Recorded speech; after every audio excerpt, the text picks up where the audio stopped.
अस्सलाम वालेकुम। वालेकुम सलाम। दोस्त कैसे हैं? ठीक ठाक। ਇਹ ਜਨਾਬ ਜੀ ਸੀੜੀਆਂ ਦਾ ਮਾਰਬਲ ਲਾਇਆ ਜਾ ਰਿਹਾ ਤੇ ਧੋ ਕੇ ਪੱਥਰ ਨੂੰ ਥੱਲੋਂ ਇਹਦੇ ਜਿਹੜਾ ਪਾਊਡਰ ਹੁੰਦਾ ਨਾ, ਪਾਊਡਰ ਲੱਗੇ ਆ, ਪਾਊਡਰ ਨੂੰ ਫੋਮ ਦੇ ਨਾਲ ਧੋ ਕੇ ਤੇ ਫਿਰ ਅਸੀਂ ਪੱਥਰ ਨੂੰ ਲਾਉਂਦੇ ਆ ਜਨਾਬ। ਇਹ ਸੀੜੀ ਤਿਆਰ ਕੀਤੀ ਹੈ, ਚੈੱਕ ਕਰੋ।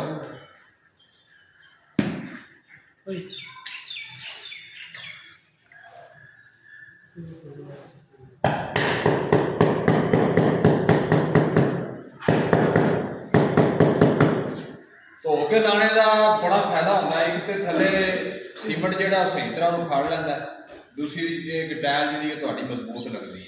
ਠੀਕ ਹੈ ਜਨਾਬ। ਬਾਕੀ ਕੰਮ ਦੀ ਕੁਆਲਿਟੀ ਚੈੱਕ ਕਰੋ। ਪਸੰਦ ਆਵੇ ਤੇ ਚੈਨਲ ਨੂੰ ਫੋਲੋ ਕਰਨਾ ਤੇ ਵੀਡੀਓ ਨੂੰ ਲਾਈਕ